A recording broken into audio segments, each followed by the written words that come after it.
Taluk library കൗൺസിലിന്റെ reading തിയേറ്ററുകളുടെ ഉദ്ഘാടനം ഓച്ചിറ വയനകത്ത് നടന്നു. താലൂക്ക് തല ഉദ്ഘാടനമാണ് വയനകം നേതാജി ഗ്രന്ഥശാലയിൽ സംഘടിപ്പിച്ചത്. വായനാ പക്ഷാചരണത്തിന്റെ ഭാഗമായാണ് റീഡിംഗ് തിയേറ്ററുകൾ ആരംഭിച്ചത്.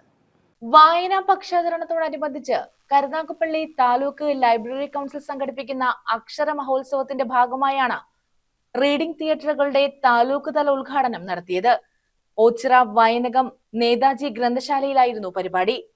Karunagappally taluk library council secretary V Vijayakumar ഉദ്ഘാടനം ചെയ്തു. നേതാജി ഗ്രന്ഥശാല പ്രസിഡന്റ് വേണാട്ട് ജഗന്നാഥൻ അധ്യക്ഷത വഹിച്ചു. Secretary Vinod V S reading തിയേറ്ററിന് ആമുഖം അവതരിപ്പിച്ചു.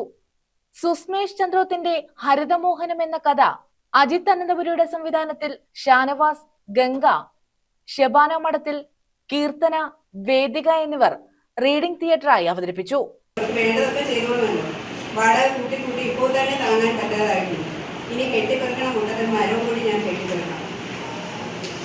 എന്നെങ്കിലും നമുക്കൊരു സെന്റ് ഭൂമി സ്വന്തമായി വാങ്ങാൻ കഴിയുമോ ചേട്ടാ? ഇന്നാ പിടിച്ചോന്ന് പറഞ്ഞ പിള്ളേർ രണ്ടും വളരുന്നു.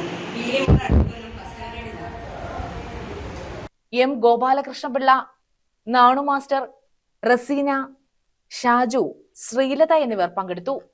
News bureau, Ochira.